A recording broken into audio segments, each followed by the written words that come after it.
Mu mawulire getulinawo si birungi eri Paulo Kagame Rutagambwa okuva mu ggwanga erya Democratic Republic of Congo. Jjukira gye buvuddeko twakuwadde amawulire ng'agenda maaso n'okuba ng'aluuzinga n'akabinja ke aka M23 ke tuzze nga tukugamba nti y'omu ku bagambibwa okusinza ku reports ez'enjawulo nti be bakali emabega kakati wulira. Gye buvuddeko Joseph Kabila yaliko omukulembeze w'eggwanga erya Democratic Republic of Congo baamutaddeko sanctions nga ze zimu n'ezo eggwanga lya Amerika ze baateeka ku baduumizi b'amagye ab'oku ntikko mu ggwanga lya Rwanda. Kakati kiki ekigudde ku musajja mukulu Paulo Kagame Rutagambwa wuliriza. Mu ggwanga erya Democratic Republic of Congo abawagizi ba Joseph Kabila ate tebawagira Felix Tshisekedi ali mu buyinza. Wabula kati we twogerera abawagizi ba Joseph Kabila ababadde bagamba nti balina bali mabega wa Paulo Kagame bali mabega wa kabinja ka M23 oluvannyuma lw'amawulire ge twakuwa nti Joseph Kabila bwe yava mu ggwanga lya South Africa mu buwanganguse gye yali yaddukira yagenda ne yeegatta ku kabinja ka M23. Era oluvannyuma lw'okugatta kabinja ako amawulire gafuluma nga galaga nti Paulo Kagame ye yamuyambako nga naye yennyini mu bigambo bye yeekakasiza nti ye tasobola yadde eddakiika n'emu okulemesa Joseph Kabila okuyita mu ggwanga ly'okumuwa passage abere ng'ayingira mu ggwanga erya DRC akwatagane n'akabinja ka M23. Kagame yennyini n'akakasa ebigambo ebyo nga bwe twakuwa mu butambi obw'enjawulo obuzze bugenda maaso n'okubeera nga bwogerebwa nti Joseph Kabila yakwatagana n'akabinja ka M23. Kati Kagame bwe yali ku interview emu yavaayo n'akkaatiriza nti yenze era sisobola kulemesa Joseph Kabila kumuwa passage kubeera ng'ayingira mu ggwanga erya Democratic Republic of Congo. Kati we twogerera abawagizi ba Joseph Kabila abasinzira mu ggwanga erya DRC batandise okubanga n'ab'emmundu bagikyusa omudomo kati bagatunuuliza M23 bagutunuuliza Paulo Kagame Rutagambwa bagutunuuliza ne banywanyi baabwe bonna ate osobola okubategeera. Kati ababadde abawagizi ba Kabila batandise okwesala nga beegatta ku kampu eno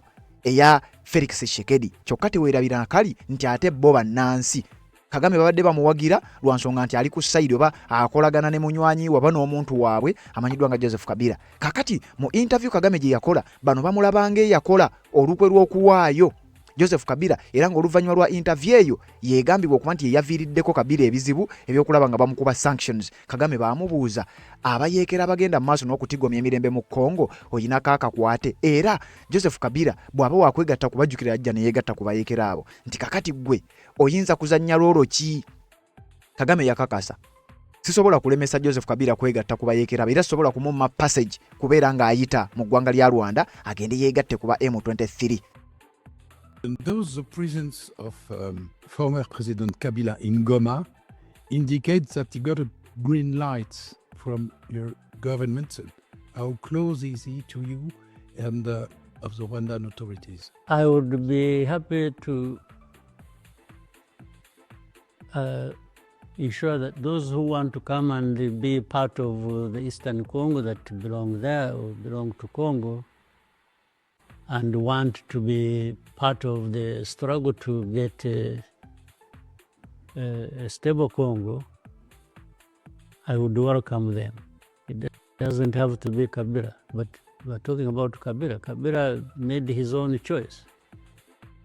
Wano ng'agezaako genda maaso n'okutegeeza nti tasobola kubalemesa era asobola okuba welcominga abo abali wiringi okugenda okulwanagana ne gavumenti ya Congo okujja okutaking over eastern part of the DRC. Awo tuba twogera ku provinces ezirimu M23 egambibwa okuba nti ono yagivujjirira. Kakati ate Kabila yajja ne yeegatta ku M23 era abadde ali wansi w'obukuumi bwa kabinja ka M23 mu kibuga Goma nga gyawangaalira. Kakati amawulire gafuluma twagakuwa nti Joseph Kabila bamukubye sanctions era mu nnaku si nnyingi nyaga amawulire ogafuna okuva ku mukutu guno. Kakati abawagizi ba Kabila mu ggwanga lya Congo batandise okulaba Kagame nga oluvannyuma lw'okumukuba sanctions alabika naye atandise okwefuula, atandise okwolesa obunnanfuusi, atandise okuva mu munne amuwaddeyo oluvannyuma lw'okwogera ku mawulire ago oba ku interview eyo n'akikkaatiriza nti ebyaddala nze Kabila sobola kumumma passage kubeera ng'ayita mu ggwanga erya Rwanda okusobola okugenda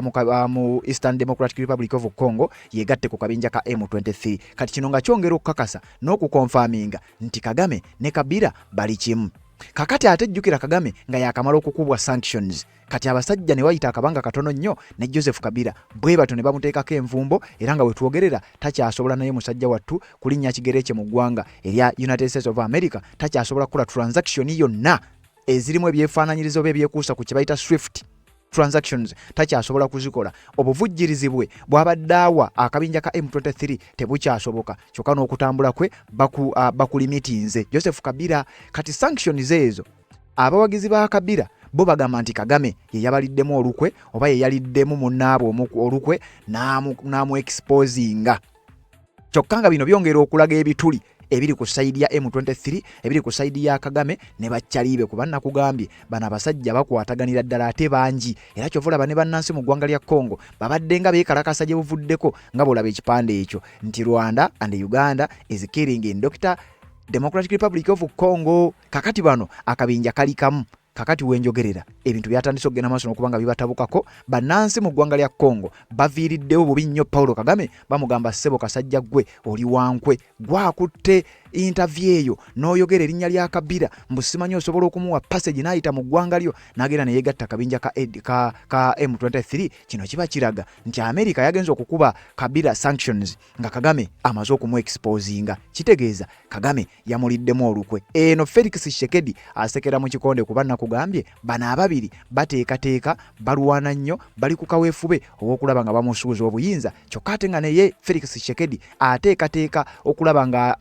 aleeta forces ez'enjawulo ezisobola okuinfluencinga enkyukakyuka mu mawanga gano agali mugenda maaso n'okuba nga gayambako obubinja buno bwabayekera obugenda maaso n'okuba nga butigomya emirembe mu ggwanga erya Democratic Republic of Congo. Kati bannansi bali ku mbeera bannansi mu ggwanga lya Congo wabula nga abawagizi ba Joseph Kabila bali mu bunkenke okugamba basitudde enkundi bagamba Paulo Kagame Rutagambwa kakati naffe tukuvuddemu ogenda kubeera ng'okiwulira kakati ngenda bikuwa byonna okusinziira ku kiwandiiko n'obutambi obw'enjawulo bwe tufuna agava mu ggwanga lya Congo genkuleetedde Paulo Kagame Rutagambwa ne gurupu ye ne Saidi Kwagwa nga bw'ogimanyi nkugambye wetwogerera ebintu si birungi oluvannyuma lw'abannansi abawagizi ba Kabila okugamba nti kati nabo batandise okuba nga bamwefuulira bamugambye tubadde tetuwagira Felix Tshisekedi kakati kyewakoze okweexposinga munno n'agenda maaso n'okuba nga akubwa sanctions kakati naffe tugenda kukyukira ogenda kukiwulira kkiriza tujjewo akalango kano then nzije nkunnyonnyole akana n'akataano otegeere Kagame kiki ekimutuuseeko era bino biba bitegeeza ki naddala mu lutalo lugenda mu maaso teweerabira nti eggwanga lya America lyo lyalaga dda sayidi nti liri ku sayidi ya Felix Tshisekedi n'amagye g'eggwanga erya Congo. Amawanga ag'enjawulo mangi omuli n'eggwanga lya Turkey n'amawanga amalala gaalaga dda sayidi nti gayimiridde ne gavumenti ya Felix Tshisekedi kyokka ate nga bano abaami gye bagala ogenda maaso n'okuba nga basuula. Katujjewo akalango kano nzije tubitemeeteme. Nga z'obufumbo olina omwami naye ng'akutawaanya olina omukyala ng'akutawaanya bajja ne bakwagalako ne bagenda gwe alina ebizibu mu byenfuna nga sente zikuyita mu ngalo wooteeka sente zifa bufi b'owola tebazza gwe aloota ng'ogwa mu nnyanja gwe alumizibwa omutwe nga guganja okuwona naawe aloota ng'ebintu bikozesa ensonga z'obufumbo nina ekifo ku mugga awali amayinja wennyambululirako ebisiraani ekikwa ekifiiriza omudibo obutaganja obutawiibwa nzijanjaba abantu ab'enzikiriza zonna nsiŋŋaanibwa njeru ku lw'ejjinja gwanjagala kuba ku nnamba yange eyo naawe waliye wale nnyo yita ku WhatsApp. Yes, webale kubanga okyaliko yonna gy'osinzira okubanga gy'otulabira atanaba kubanga osubscribe akikole kwata kade aka notification kakuyamba okubeera omu ku abo basooka okumanya buli otuba tutadde ate ne tuba nga tutambula ffenna tuli mu ggwanga erya DRC Democratic Republic of Congo gye tugenda kugenda maaso n'okuba nga tusinziira okutuusaako ate ebiva sayidi eyo nkugambye bannansi mu ggwanga lya Congo baagukumyemu dda era nga ye Paulo Kagame Rutagambwa ebibye si birungi kubanga bano benjogerako bano bannansi be babadde emabega wa M23 be babadde emabega wa Paulo Kagame kubanga jjukira newankubadde nga bannansi ba Congo abasinga obungi ku bano kubanga ne Kabila mwana waabwe enzaalwa yaabwe naye tekigaana kubeera nti naye ayinayo abawagizi babatonotono kubanga omusajja yalina pulezidenti wa ggwanga kati wabaddewo abamu ku bantu naddala bawangalira mu Eastern DRC mu North Kivu, South Kivu n'ebitundu ebirala ebiri sayidi eyo bano newankubadde nga batono bagambibwa okuba nti babadde baagala omusajja waabwe Joseph Kabila waakiri akomewo mu buyinza bw'eggwanga erya Democratic Republic of Congo newankubadde nga kiyinza okuba ekibadde ng'ekizibu kakati abo olw'okubeera nti babadde bawagizi ba Kabila kati nga ne sayidi ya Kagame nabo nga bamusuulirayo akabega nga nayo era bamuwagira mu ngeri emu oba endala kakati nga n'akabinja ka M23 bandibadde tebakayinaako buzibu kati ne zigenda zireeta eggwanga lya America oluvannyuma lw'okukwata envumbo sanctions ne bazikuba amagye g'eggwanga erya Rwanda gye buvuddeko amawulire ago twagakuwa kakati sanctions ezo zaleeta ebizibu obuyambi bwali buva mu magye ga RDF nga bugenda mu M23 bwakendeera. Ne wabawo envuuvuuma ezigamba nti kirabika buyisibwa kati mu Kabila yennyini ng'omuntu. Jjukira abadde awangaalira Goma. Kati Amerika n'ekizuula ne Kabila naye ne bamuteekako sanctions. Wabula nga tebannazimu okuba sanctions ezo, amawulire nga tetunnagakuwa. Waaliwo interview Paulo Kagame gye yakola ku mukutu ogumu nga bw'ogulaba wakatambi ngenda kukwongera. Omukulu oyo gw'olaba n'amubuuza nti amubuuza ku connection ye ne M23 oba ne Joseph Kabila. Kagame ebigambo bye yaddamu nga biragira ddala nti Kabila munywanyi we era tasobola kumulemesa ye ne banne kubeera nga bayita mu Rwanda babere nga bayingira eggwanga lya DRC bwe kiba nga kye baagala ekyokulwanirira ebitundu ebyo. Era n'agamba abo abagala okujja okwegatta ku struggle ey'okulwana nga bayita mu Eastern DRC sisobola kubalemesa okujjako okubeegattako obwegassi oba oli awo n'okubayambako obuyambi. And those presence of former President Kabila in Goma indicates that he got a green light from your government. How close is he to you and of the Rwandan authorities? I would be happy to ensure that those who want to come and be part of the Eastern Congo that belong there or belong to Congo and want to be part of the struggle to get a stable Congo, I would welcome them. It doesn't have to be Kabila, but we're talking about Kabila. Kabila made his own choice. His own choice of how he has his problems. You know how the current government has been running after him or has prosecuted him or has to death or maybe taken over some of his assets or whatever they did. So how does this person say he wants to confront this situation in his country and I refuse him passage? How? What sense would it make? Mr. President, your development model rests in part. Owulidde Kagame agambye oba amalirizzaawo ng'agamba nti newankubadde agambye nti Kabila ye yateekinga choice ye era n'akutegeeza nti engeri gavumenti ya Congo agamba nti eri mu kuyigganya Joseph Kabila emuteekako emisango baamuggulako omusango era ne bamuteekako n'ekibonerezo ekyokufa.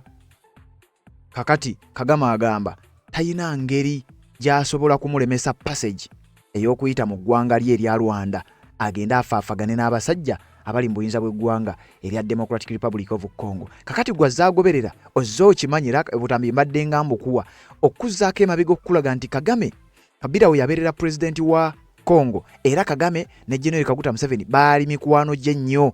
Kakati ebigambo ebyo by'owulidde yali interview emu gye twakuwaako nkakasa bw'obanga obadde ogoberera. Kati interview eyo yandibanga ye yaviiriddeko Joseph Kabila ebizibu ne wetwogera olunaku olwaleero era ng'ebizibu ebyo byenjogerako ze sanctions eggwanga lya Amerika gye zaagenze mu maaso n'okuba nga zikuba omukulu amayiddwa nga Joseph Kabila. Kakati olowooza ani addako? Kubanga kirabise nga Kagame alabika bonna atandise okubavaamu. Kati nga sinnakuleetera balala baavuddemu sooka owulirize ekiwandiiko kino okusinziira ku mukutu ogumanyiddwa nga Extra Africa Media Group okuva mu ggwanga erya DRC baawandiise ne batukakasa bino nti Kabila supporters known as Kabilists are accusing Rwanda President Paul Kagame of betrayal following the new US sanctions on former DRC President Joseph Kabila. Abawagizi ba Joseph Kabila abeeyita ba Kabilists batandise okuba nga batabukira Paulo Kagame Rutagambwa akulembera eggwanga erya Rwanda oluvannyuma lwa sanctions eggwanga lya Amerika ze baakubye Joseph Kabila nga balaba nga Paulo Kagame yamubetrayinze omuntu waabwe yamuwaddeyo oba simanyi oba yabadde pressure oba kyabadde kiki naye nga yamuexposinze abasajja ne bagenda maaso n'okuba nga yamutadde mu target abasajja ne bamukuba envumbo. The reaction comes after Kagame's recent interview with Jean Afrique where he publicly linked Kabila to the M23 rebel group and its coalition, the AFC. For many Kabilists, those remarks are seen as turning point, with some arguing they may have influenced Washington's decision. Okusinzira ku mukutu guno nga bagamba nti reaction y'abannansi bana abawagizi ba Kabila ba Kabilists nti yazze oluvannyuma lwa interview Kagame gye yakola n'omukutu ogumanyiddwa nga Jane Afrique we yayogerera ebigambo n'alinkinga Kabila ku M23 kwegamba mu interview eyo Kagame yalinga akakasa oba akonfaminga akonamu stamp nti kituufu Kabila ne M23 waliwo enkolagana kyolwerabira yatuuka n'okugamba M23 bava mu Uganda nako ngenda kukakuwa kakati wano bagamba nti ezo remarks ze yakola bana abawagizi ba Kabila bo bagamba nti zeeza influencinga eggwanga lya America ne ligenda mu maaso n'okubanga likwata envumbo baliteeke ku Joseph Kabila. Since the sanctions were announced, social media platforms have been flooded with reactions, with Kabila supporters expressing anger and accusing Kagame of turning against Kabila at a critical moment. Nti okuviira ddala sanctions lwe zaalangirirwa nga Kabila bamutaddeko envumbo, abawagizi ba Kabila baalabiseeko ku mikutu egy'enjawulo egya social media nga batabukidde Paul Kagame nga bategeeza nti ono yamubitrayinze, yamuexposinze, yamutadde mu target abasajja ne bagenda maaso n'okubanga bamuteekako envumbo. Naye nga kigambibwa nti naye akikola olwa pressure oba oliawo kubanga jjukira sanctions zaasooka wuwe teweerabira. Ono yavaayo era na uliriza ya exposinze Kabila ne bamukuba sanctions. Yabavuddeko ya exposinga oba yayogera ebigambo mu nfaanana yeemu eri General Kaguta Museveni olowooza ani ayinza okuba nga addako okukubwa sanctions. Uliriza bwe nkuzaako Kemabega nga tuvudde ku interview eyo General Yoweri Museveni yawulirwako ng'awabula aba M23 kyokka ate tuwulidde emirundi mingi nnyo Joseph Paul Kagame ng'alumiriza era ng'akkaatiriza nti abayekera bana ba M23 bava mu Uganda era kino akyogedde enfunda eziwera. Kati wano nawo simanyi oba noono naye abamutadde mu tageti nga bwe yatadde oli kyokka ate nga naye waliwo akatambi k'enjokku wasooka owulire bino. These leaders of M23 and the majority of their fighters came from Uganda, where they had been as refugees who ran away from or as a result of solving the problem of 2012, 2013, when these people moved to Uganda and others came here. I remember for specific actually number, those who came here were between 500 and 600, whom we disarmed and gave back arms to the government of DRC at the time, and had been kept here for a long time until when things as they kept changing, the government of DRC used to send even their officials to come and speak to people here where we had held them in camps, to speak to them purportedly to resolve their problems. It went on back and forth for a long time. The problems were never resolved. But these are not the ones who started the fighting. And if you want to see where these people, most of them are still here. The fighting was started by the main group that was in and from Uganda. So how did it become Rwanda's problem, honestly? Wano nga pressure egambibwa okuba nti yeeyongera. Kagame nga bamubuuzizza akanana akataano n'ategeeza mu bigambo bye nga bw'obiwulidde nti abayekera ba M23 abaatandika olutalo mu Congo baava mu Uganda so tebaava mu Rwanda, temuba musibaako. Yakugambye M23 ne Kabila yali tasobola kuba map passage kugenda kulwanagana ne gavumenti ya Felix Tshisekedi. Kati wanaakugamba abayekera abo aba M23 baava mu Uganda. Kakati nabano nabo ne Uganda nayo abanga agitadde mu tageti. Kyokka ati bwe tuzizaako akatambi emabega tujjukire nti ne reports nnyingi ezizze zikakasa era ezirumiriza nti ebyaddala M23 erina obuyambi bwefuna okuva e Uganda. Waliwo report yava mu kibiina ky'amawanga amagatte ekya UN ne bakakasa report egwali mwaka gwa 2024 ne wabawo ne report ndala ezafulumira ku mukutu gwa mulio gwa Al Jazeera mu mwaka gwalira gwa 2024 nga bakakasa nti ekyamazima Uganda erina obuyambi bwegenda maaso n'okubanga ewa abayekera ba M23 era ne wabawo amawulire agafuluma nti abamu ku bakulembeze ba M23 bamanyi n'okujja e Kampala ne babaako abanene be basisinkana ezo envunvuumo zonna oba reports zonna twazikuwa kakati ne wabawo wano omu ku ba bloggers aba sides eyo nabo baavayo n'ekiwandiiko nga kinene nnyo ono atuula na wansi na analyzing ekiwandiiko najja n'ategeeza ensi ebyama nti M23 ne Uganda enkolagana weeri. Wuliriza. You see this? I went through this report for you from the United Nations about Uganda's involvement with the M23. This report was released back in December of 2024. And as you know, we've been talking about Rwanda's involvement with the M23. Let's talk about Uganda. So Uganda has a complicated relationship with Congo. They do help in deflecting the ADF, which is an ISIS extremist group. Ulire ebigambo omukulu ono byayogera. Omukulu ono ali mu kugamba nti ekipapula kyakutte report ya kitongole ky'amawanga amagatte kirumiriza era kikati kuga report eyo ekkatiriza nti Uganda eyambako M23 wabula nti waliwo enkolagana eri complicated wakati wa Uganda ne Congo etya nti Uganda pretending oba yeefuula egenda mu Congo okuyambako Congo balwanagana akabinja ka ADF. Akabinja ka ADF akamanyiddwa nti kali connected ku kabinja kali aka ICC wabula kati awo mu kwefuula abagenda okulwana ADF biki ebigoberera. Wuliriza. That's trying to take land in Congo. And they highlight that Uganda People's Defense Forces, or the UPDF, was found to help Congo, in this case, in operations such as Operation Shuja. This was not only a deflection of trying to paint a picture of how much a good relationship that Uganda and Congo have, they supplied weapons to the M23 while working with the RDF, which is the Rwandan Defense Forces. Uliriza. Agamba nti wano bakwatagana ne Congo ne bajja ne bakola ebikwekwete ebyenjawulo, ebikwekwete byo nga byakukuba kabinja ka ADF.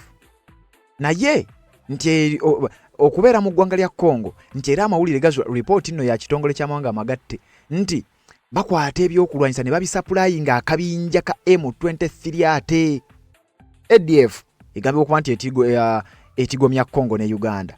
M23 egambye okuba nti etigomya Congo. Kyokka M23 yalinkingibwa dda nti RDF amagye ga Rwanda gabayambako kubawa ebyokulwanyisa n'okubawa technology n'okuba traininga. Kakati wano mu kiwandiiko kino omunono kyayogerako mbu Uganda ebeera mu Congo nga yeefuula erwana ADF naye ate nga basaplayinga ebyokulwanyisa eri akabinja ka M23 nga bakolaganira wamu n'amagye ga Rwanda ate.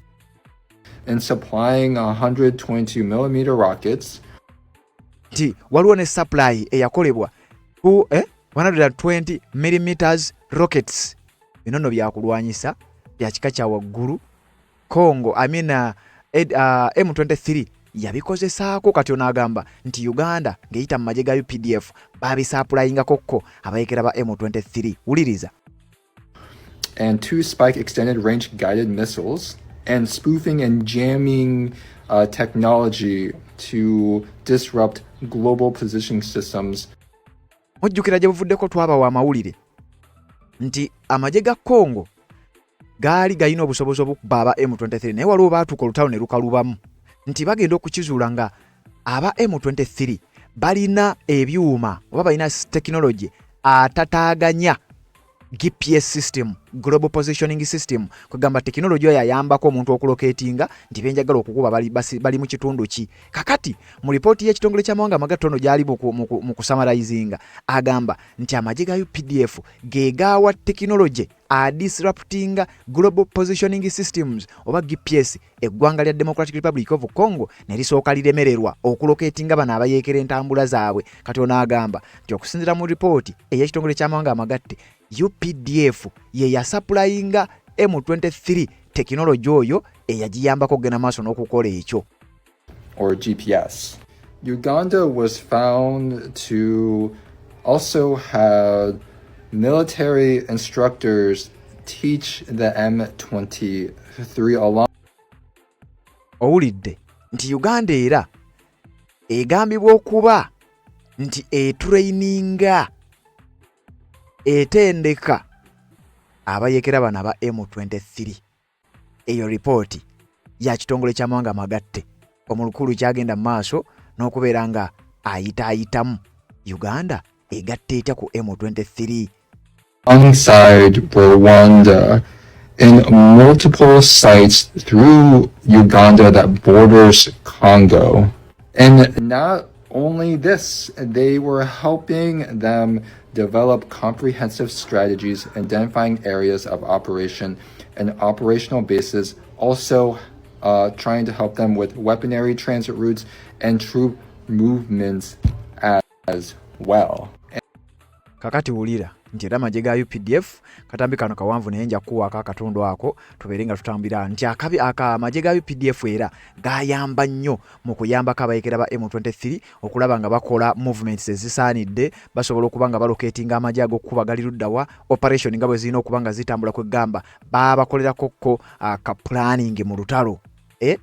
Kakati M23 nekyongera okukakasa nti gano amawanga abiri, eggwanga erya Uganda n'eggwanga erya Rwanda, bandiba nga be bamu kuba nga bituufu okusinza ku reports bali emabega w'akabinja aka M23. Kakati jjukira nakugambye eggwanga lya Rwanda lyakubwa sanctions olw'akabinja ka M23.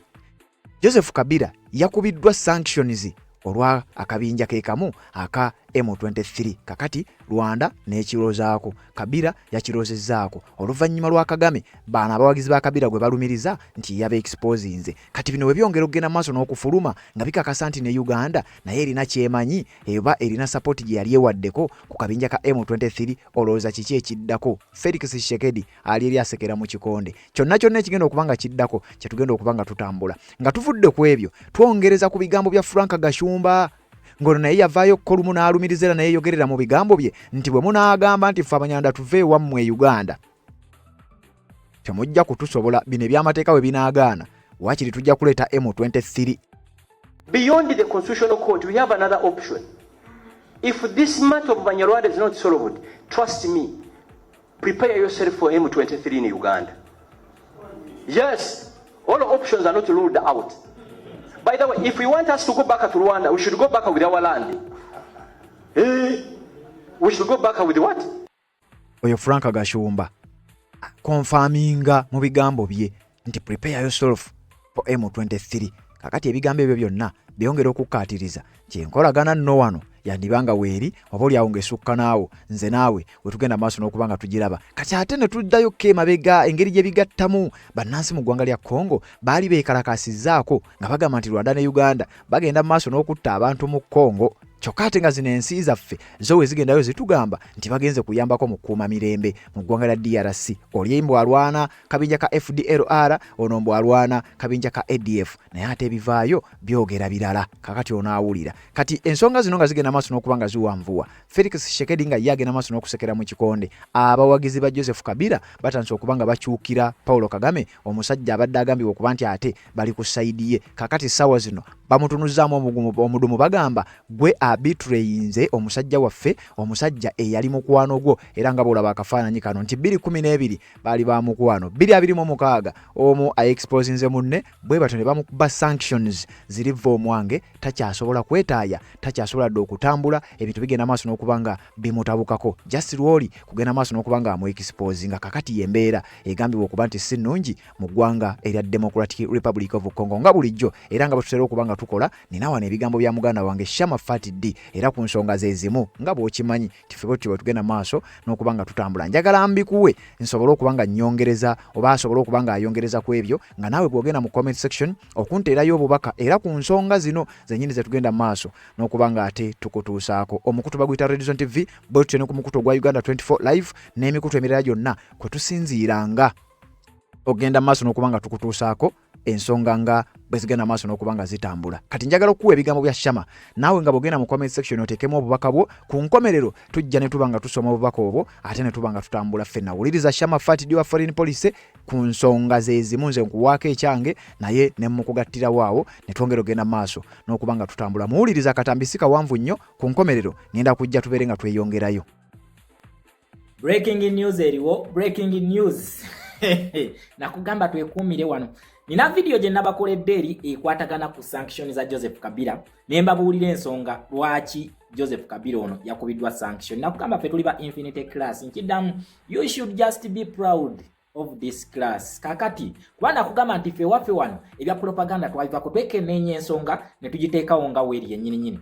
Wabaluseewo olutalo mu kampu mu nnyumba ya Sitaani. Nkiddamu, mu nnyumba ya Sitaani, manyi nnyumba za Sitaani eri wa mirundi esatu. Waliwo gye baazimba e Congo, waliwo gye baazimba e Rwanda, then n'eri mu Uganda. Kakati, ennyumba ya Sitaani mu Democratic Republic of Congo ekutte omuliro. Nkiddamu, ennyumba ya Sitaani mu Democratic Republic of Congo ekutte omuliro. Kati nakugamba nti mulaba abakyali bano beeyita nnyo bakabaka ba divide and rule, naye ono gwe baliko ye yagitandika, ono yazaala divide and rule.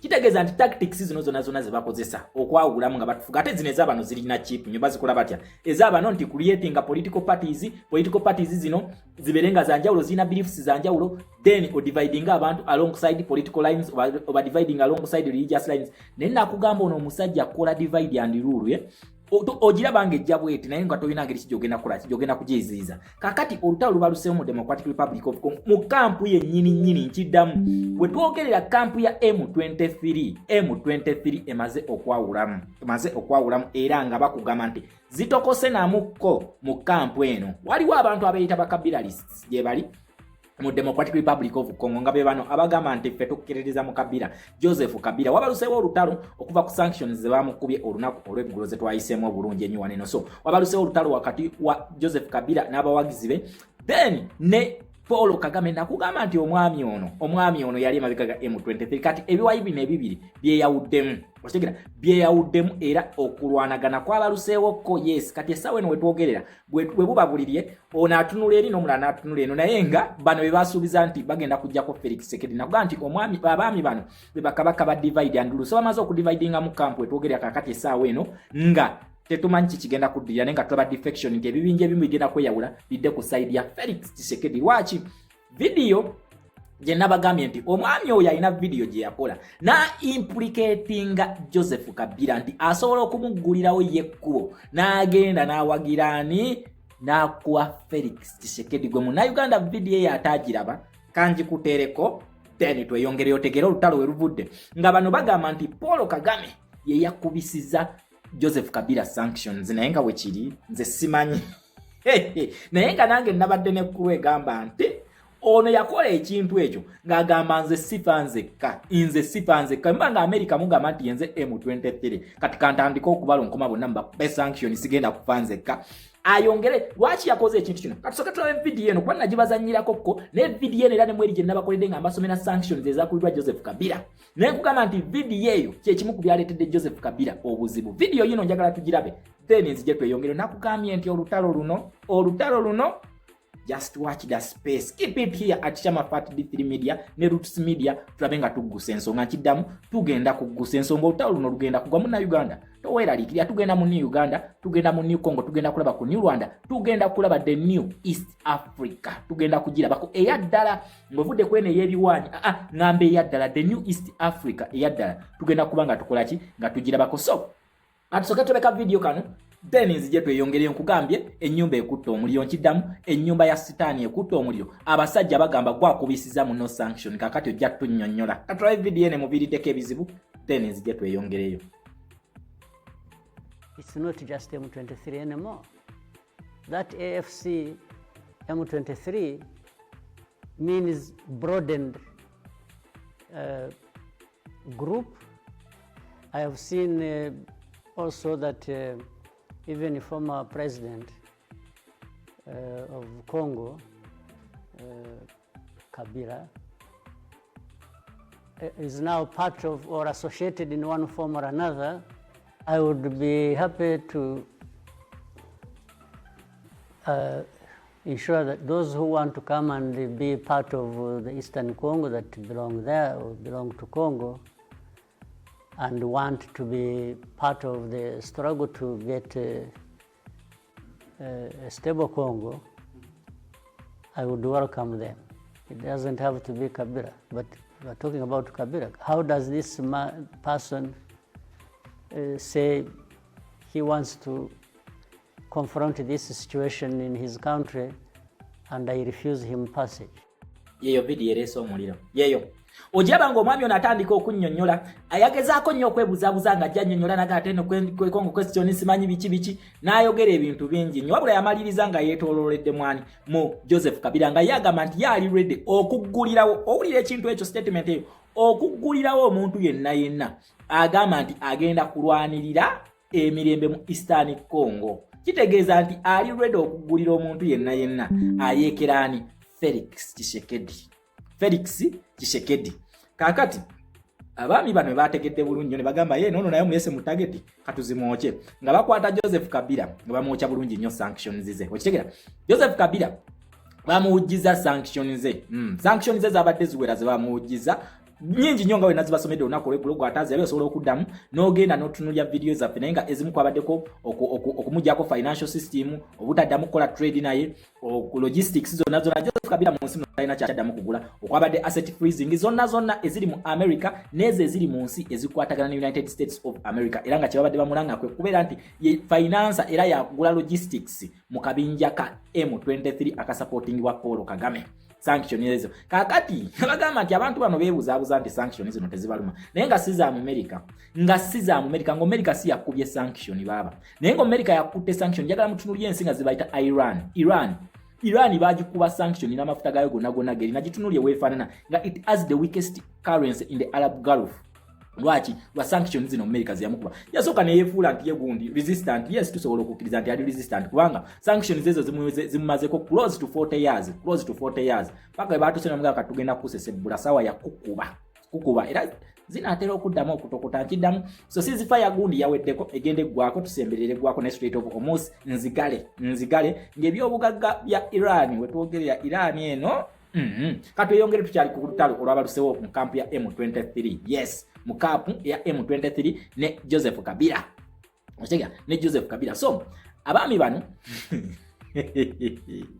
abantu bano nabagamba mwepankira bwerere walayi muwamba abaana ba Nuupu muwamba abaana ba People Power. Now we just talk and what we are talking is the truth instead of addressing the problem okuva ku kinyusi kwennyini mutegeera olutalo luno luli kuki olutalo luno luli kwakirewo Kivumbi. The answer is no. Olutalo luli ku Edimutwe. The answer is no. Not even Alex Waiswa Mufumbiro, not even Blue Tick, not even Mishama who just speak, but we speak mwe mubeeko kye mukola mutereze kye kitwogeza mutereze. Otherwise abantu be muwamba tebalina buzibu. Not even Honorable Muwanga Kivumbi, but abantu abo be muwamba bagenda okubaviirako obuzibu. Nkiddamu abantu abo be muwamba be bagenda okubaviirako obuzibu bwe mugenda okwejjusa paka magombe gamwe ne generations zammwe zigenda kwejjusa olunaku lwe mwakola ekintu ekyo okuwamba abantu abo. Just mess with the capitalists, just mess with them. Okitegera mubazanyise nena bagamba nti byonna mubikola naye olunaku luno abasajja lwe banajjamu n'akisobola kandi Paul Kagame reverse those actions asobola zirivasinga takyasobola kuzirivasinga naye kennyini ze baamukuba asobola kurivasinga ezize tasobola kuzirivasinga. So let us premature politics tuwerenga abantu abakulu because these people have advisors. Mwina ba advisors bagenda babagasaaki okitegera babagasaaki because you are too blind to see. For you think everyone who speaks about illegalities zemukola mbu oyo ye kyekizibu kya muyagala okubajjako yagenda okubajjako si yagenda okubajjako. Olutalo lunene nnyo ate nammwe mulumanyi olutalo lunene nnyo mulumanyi lwaba capitalist kani Paul Kagame reverse. Victoria Ingabire ali mu kkomera. Victoria Ingabire yamukubye sanctions zino yazimukubye azizeyo kati kubanga ekizibu akina mu kkomera bulijje ekizibu kyatya akina mu kkomera. Okitegera Victoria Ingabire amulina mu kkomera abaana abasinga abayina mu kkomera abasibi. Can he reverse these sanctions? Olunaku lwe banaamulumba ddala Victoria Ingabire ku front agenda kubaako tagenda kubeerako. Then why are you playing dumb?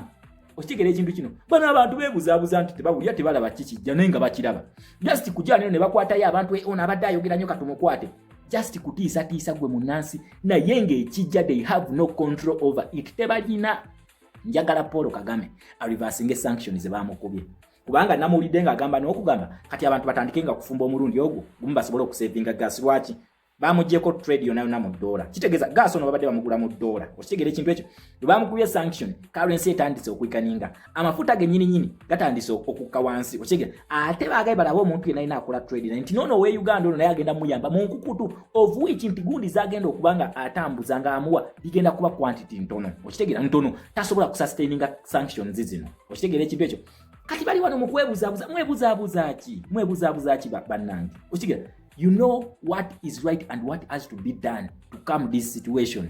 Ebyokudangu tugenda kulayira nga 12 agenda kulayira, that is nonsense.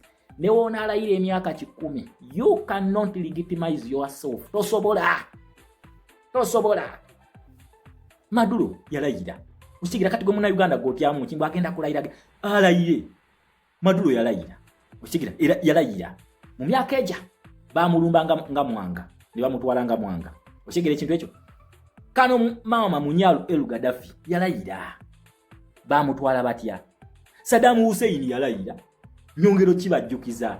Mulabika mwerabidde Omar El Bashir nti naye yalayira ngamaze okubba akalulu n'alayira kati mugamba ono yagenda okusooka okulayira si kyekikulu kubanga senga okulayira kusobola okulivasinga byonna then musobola okugamba okay katulayire then tubireversing tufune legitimacy. Who gives legitimacy? That is the capitalist. Ate mbalayiri ya China terina kyegenda kuba kulya. So ne China yabagulidde trade nekyo nakyo tujja kuba tukyogerako ku next video zaffe okigere ekintu nakugamba it is geopolitics kijja mu Uganda bino byonna bye mulaba byonna omucapitalist ayagala beast gye creatingira ayagala kugisanyawo ate nga amumanyi wagenda okumukwata amumanyi gyagenda okuva amanyi weak spot ze zonna azimanyi weak spot wetwogerera kati warehouse oba main branch kye bagikola bagitamu omuntu neri yennyini main branch yateeka main branch manyi main branch nayo yazimba main branch naye giteeka Congo nayo we bagamba kakati bamugamba mukulu wakubisiza muno sanction tuviire beyawuddemu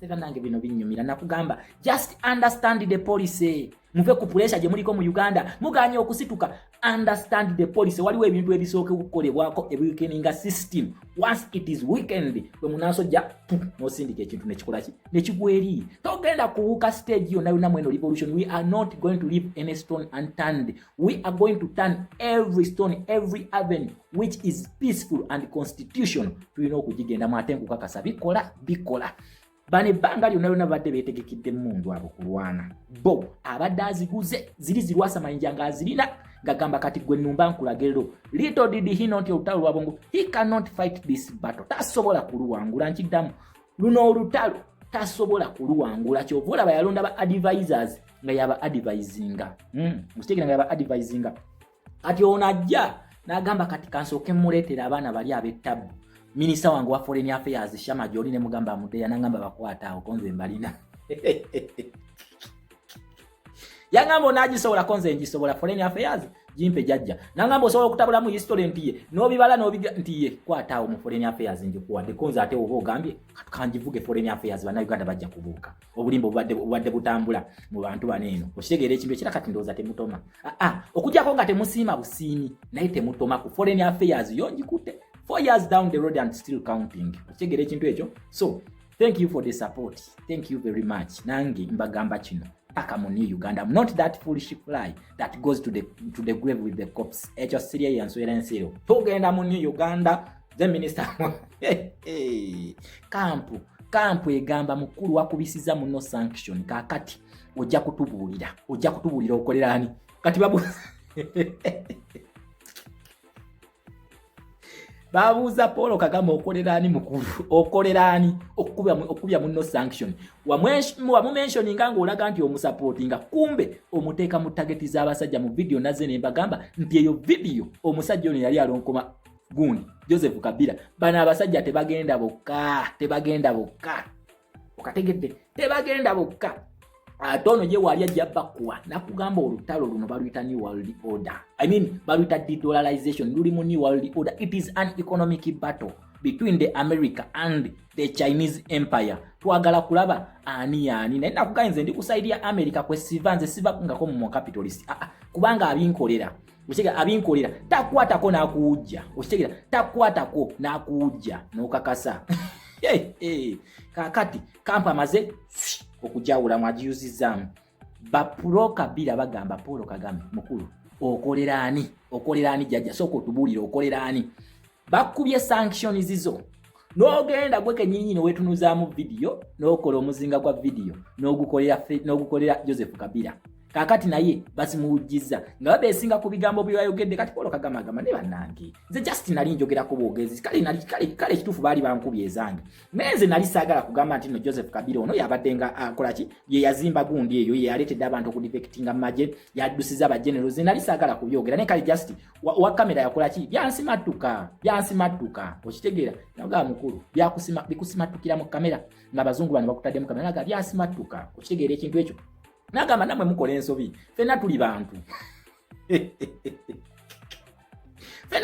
tukola ensobi kakati nze waki munneetikkanya oga mukulu wakubiza muno sanction beebuzaabuza nti tezibaluma Omumerika nga si yakubye bagenda kuwujjira owe Uganda sanction Amnesty report eyo ate mu Uganda tebagenda kukoma kuwujja bagenda kukubira abantu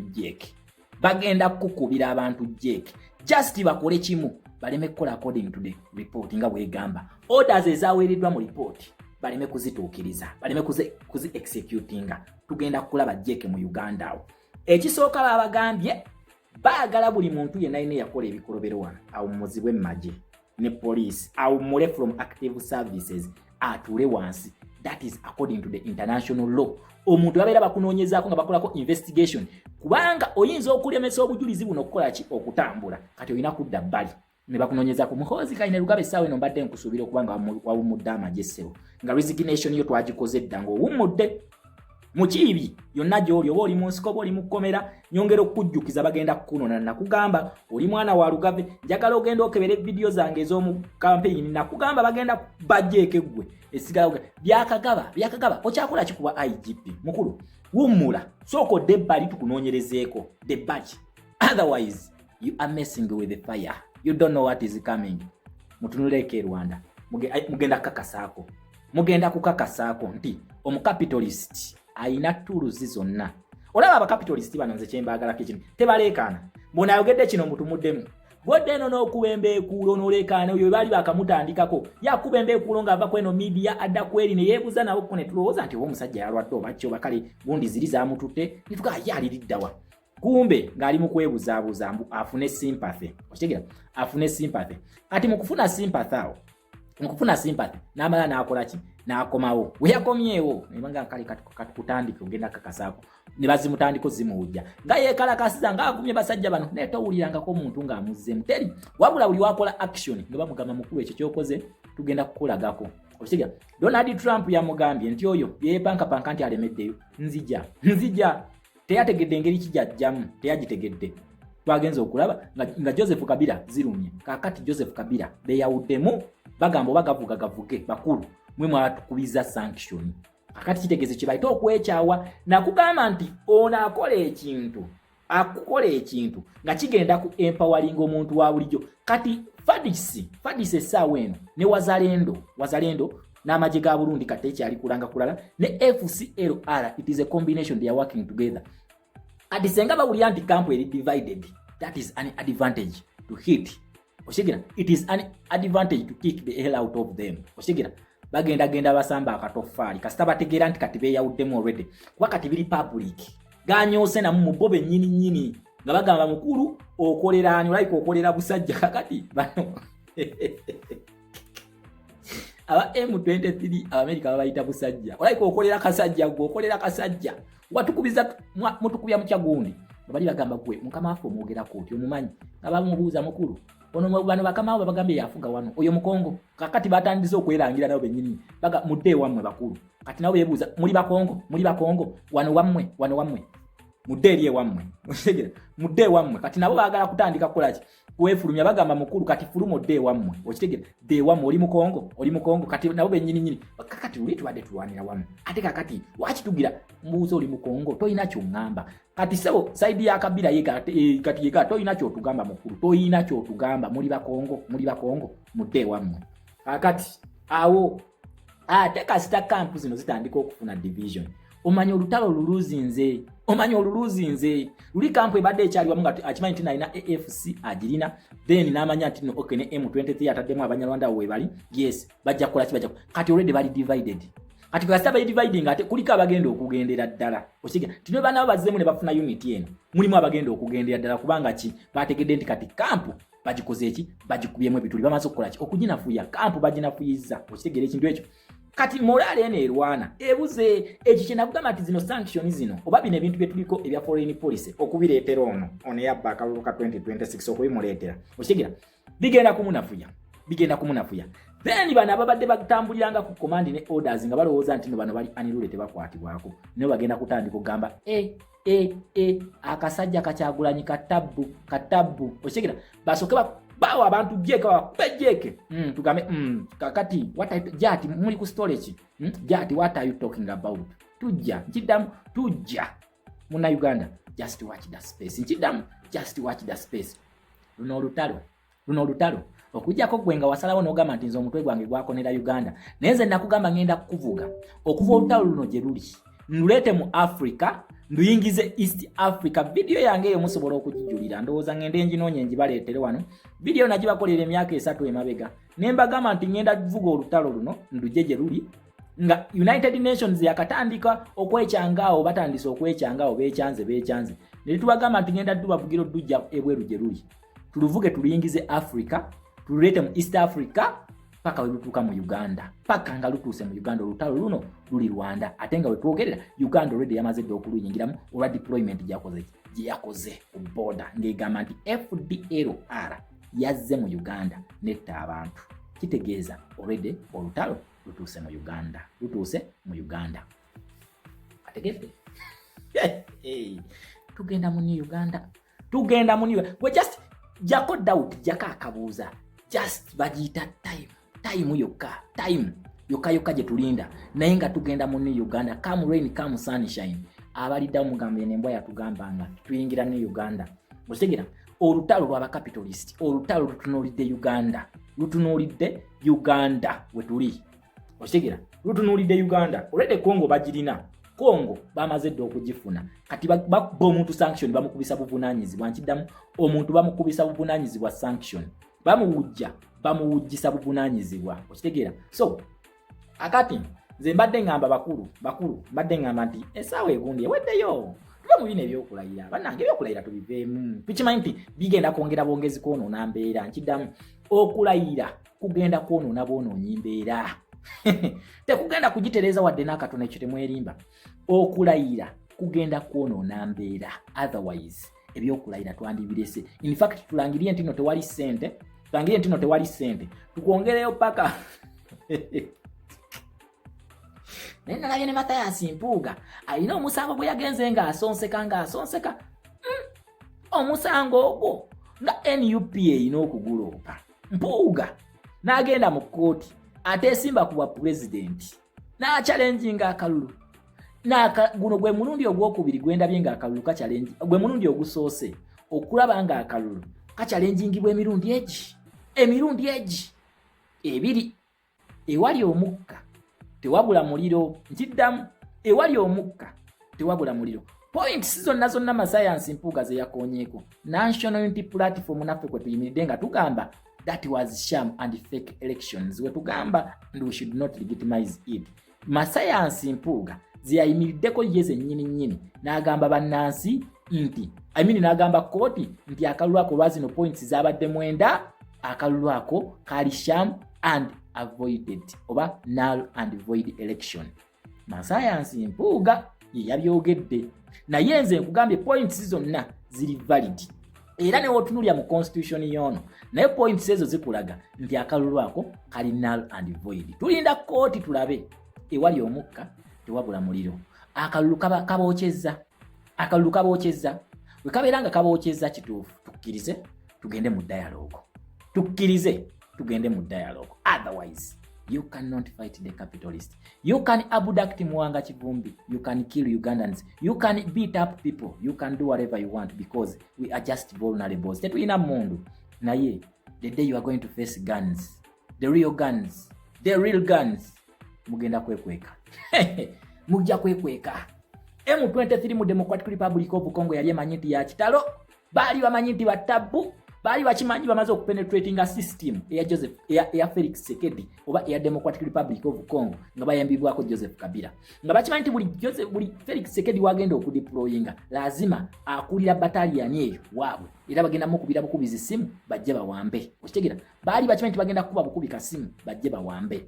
Ebintu little did they know nti abasajja bano balina ekintu kye bayita cleansing. Omusajja cleansinga nalongoosa amaje ga Felix Tshisekedi kati gali royo kukozi bagamba tutaua muntu tutaua muntu anatoka huko kwa Democratic Republic of Congo. Hakuna mchezo wanaweza sasa tuweze tu muja kutia jazogera zonna foreign affairs chenkola tujja kuzogera zonna nja kupogera ne zifonswa zonna tuzikupewo waneno kategedde tujja kwogera ne zifonswa zonna tuziteeke wano kubanga ekiri Kongo mixed language ziri awo wali olabo mu America ayogera Luzungu, Omungereza ayogera Luzungu, Omufalansa ayogera French, tuinawo mu Belgium ayogera French ne ekiri Kongo awo kakati twatulina okwesonsekawo wali ntuka kakati abyogedde mu tubikyusiza tutya mu Uganda ategere nti kino kiba kitegeeza nti Museveni tugenda kukuba jeke byonna byayogedde byonna bitegeeza nti Paul Kagame agenda kuva ku ntebe. Kati tuba tulina okunoonya ennimi zino tuzikyusiza tutya okusobola okubikutemera mu Uganda okoleki otegeere ensongero otegeere nti bano munnange betusinga okutya ate bakyasinza obutiitiizi byetulowooza nti no batufunzizza abasajja bali ku weak point yaabwe enkiddamu betulowooza nti batufunzizza era bamaanyi bali ku weakest point yaabwe they are on their weakest point. Ekituufu kiri nti abasajja amaanyi gabakendedde kampu eno bweba nti kati naye already emaze okweyuzaamu what next kitegeeza bali basigadde bokka ne bano basigadde bokka. Osaawa eno twogera ku muntu nga already omusango gwa treason gwamusinga era we bamukwatirako talina mutwe. Felix Tshisekedi agenda mutemako omutwe unless nga afunye amnesty. Okitegera unless nga ekino ekigenda maaso mu Switzerland nga kimaze okugenda mu favor ye ne bagamba nti okay kakati wadde wakola ebikolobero naye tugenda kusonyiwa naye senga tekigenda mu favor ye simanyi agenda kuddukira simanyi kubanga ne wanagamba nti agenda kuddukira Rwanda. Jean Loko Habyarimana is going to take power. Come rain, come sunshine. Wabagala batebagala. Jean Loko Habyarimana ajja kumuwaayo. Wagamba nti ajja mu Uganda nga nze Minister of Foreign Affairs ne woonekweka mu kitanda wansi. Nyenda kukuwaayo. Joseph Kabila nkugamba ebigambo byange bino. Nga yenze Minister of Foreign Affairs nyenda ku restrictinga entry. Era ne woona abajuuli tugenda kukuwaayo. Kati wanagamba nti adduke mu zino ensi endala. Jjukira baba alina okusaba asylum ng'ayita mu United Nations yekuwa asylum n'ekurelocatinga ku nsi gyebe yagala okole ki ogende yekuwa asylum. Kakati already bakapitalist bano bagamba mukulu you are against our policy. Kakati asylum agenda kugijjawa. Okategedde akantu ako nti already ono ye ennaku emaze okumugira. Kati ennaku eri kuona eyoza lumonde n'akola kinaatukula nti already abasajja bano mu nsi mwennyini mwali bagenda mukwata bamutemeko omutwe bamukwatira ogwa treason gwamusinga dda. Ate Felix Tshisekedi kitegeeza standize zonna ntuufu kubanga ze nnyini ne America ziyayimiriddeko okumukuba sanction. Wabula yalina time ng'alina kuteesa. Felix Tshisekedi n'agamba nti bannansi ba Congo mwenna mujje tuteese tulwanirire ensi yaffe. Okitegera nze saagala kubeera bwa president naye mujje tugobe abantu bano abagala okuwamba ensi yaffe okugeddiza. Congo baali bagiwambye kyekituufu Congo baali bagiwambye ne batandika n'okukola enguudo ssebo nga bakozesa ssente z'omuwi w'omusolo w'e Uganda mbu bagenze kukola nguudo mu Democratic Republic of Congo. Ssebo waneeno baatufuula kagundi kaabwe kataapu bimemba bya parliament nga bireega bugeebulezi gatwe sente ne biyisa sente empitirivu ng'enguudo za Uganda zirina ebinnya sowage akulukutira ku nguudo waggulu naye ssebo ne bayisa trillions of money bagenze kukola nguudo mu Democratic Republic of Congo. Okigira Congo baali bagimaze Eastern Congo naye nakugamba nti mubala nga ne Katonda ababala mubala nga ne Katonda ababala sente y'omuyiwa w'omusolo gwe Uganda zebatutte nnyingi ennyo walayi sente tezigenda kubagasa kubanga n'ebyobugagga byabwe byonna bigenda kuwambibwa bagenda kubibowa ate buli kyabugagga kye bawamba tebagenda kukifuna paka gavumenti empya wejja ku buyinza then gavumenti eyo wejja ku ntebe ne balyoka bakola ki ne balyoka bate ebyobugagga ebyo otherwise ewatali ekyo tebagenda kubita asset freeze paka nga gavumenti ekyuse then balyoke babiddiza ensi yemanyi oba ebitunda negira oba egenda kubiddukanya ku lw'ensi eyo oba gavumenti ebiddukanya ku lw'ensi eyo wase kyo babitunda ne bafinamu omusimbi wawulanze ekyenteese byaffe tubitunde ekiddamu tubitunde byonna sente tuzikomye eweka uze Kampala Kampala yonna tugisende tugiwe ku ttaka yonna nsonga z'obufumbo olina omwami naye ng'akutawanya olina omukyala ng'akutawanya bajja ne bakwagalako ne bagenda gwe alina ebizibu mu byenfuna nga sente zikuyita mu ngalo wooteeka sente zifa bufi b'owola tebazza gwe aloota ng'ogwa mu nnyanja gwe alumizibwa omutwe nga guganja okuwona naawe aloota ng'ebintu bikozesa ensonga z'obufumbo nina ekifo ku mugga awali amayinja wennyambulirako ebisiraani ekikwa ekifiiriza omudibo obutaganja obutaweebwa nzijanjaba abantu ab'enzikiriza zonna nsiŋŋaanibwa njeru ku lw'ejjinja gwanjagala kuba ku nnamba yange eyo naawe ali ewala ennyo yita ku WhatsApp